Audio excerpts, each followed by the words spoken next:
back at it. Here we go.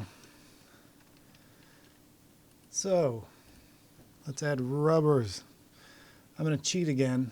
I've got some stuff that's already measured that I'm really happy with. And so I'm going to use the ones that are accurately measured. I will take a second and show how I made them.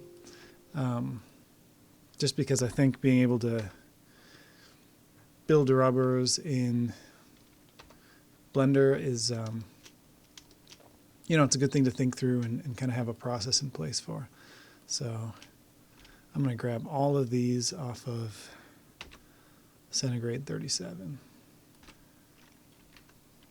Slide those over for now. Okay. So what you want to do for rubbers is instead of adding meshes, you want to add a curve. And you can just add a circle and scale it and, put it at the right height.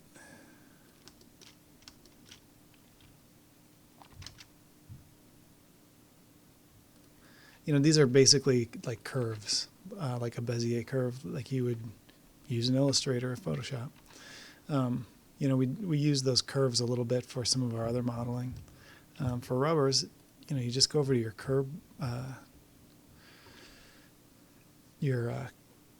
curve options here, and you can set your depth so you can see right away. Look,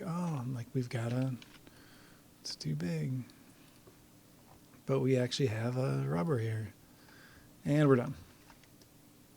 See, it's just so that's really easy. And then the other thing you could do is if you had a difficult shape that you wanted to do, you could do something like this.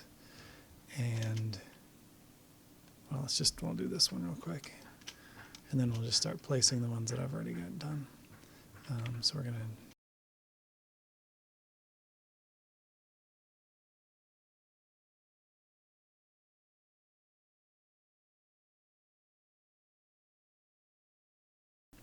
didn't apply my scaling, so looked like a nincompoop. And then you can just pull those and roll out your bevel like that.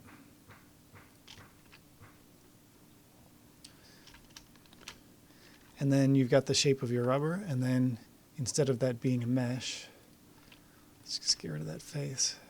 Oh, come on. So clumsy by the end of the day. There we go. So there's our mesh. There are our points. And you can just take that, you can convert it to a curve, and then you can do the exact same thing with it. Look at that. And so then all of a sudden,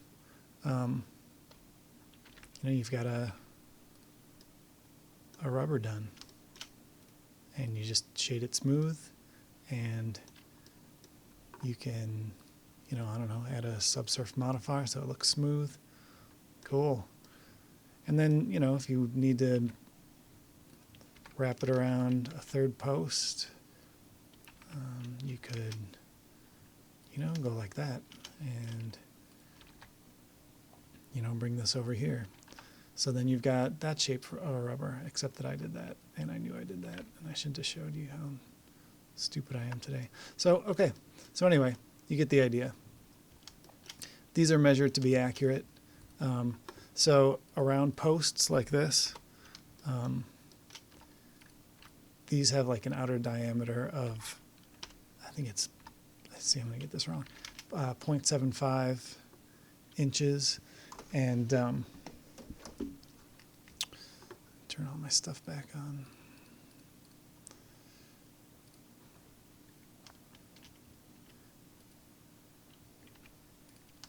And so those are, for posts.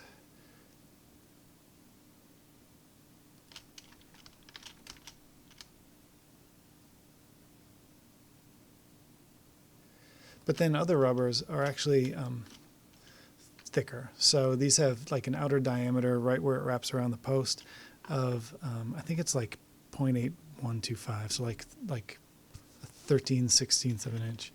And that can be a significant difference in how a game plays. So why not get it right? And I'm just using these because they're pre-measured. It's going to save me a little bit of time today. Find a spot where that is actually sitting against the inner part of that post so that we're doing this right.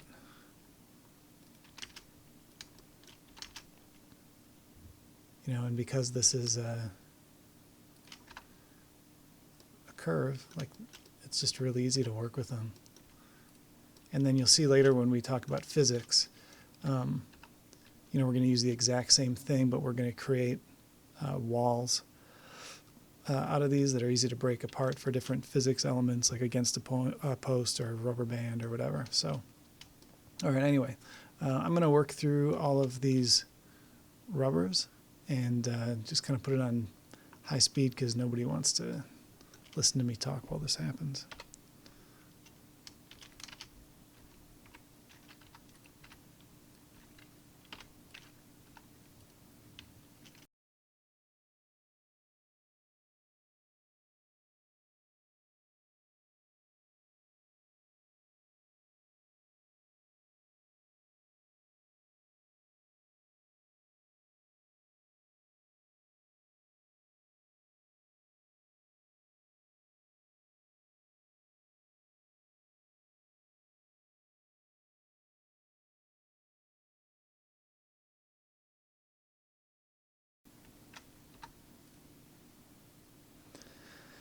Okay, there we go. So we've got all of our rubbers in place. You can see how flexible using the points in a Bezier curve are. I mean, even for animating these later if we need to.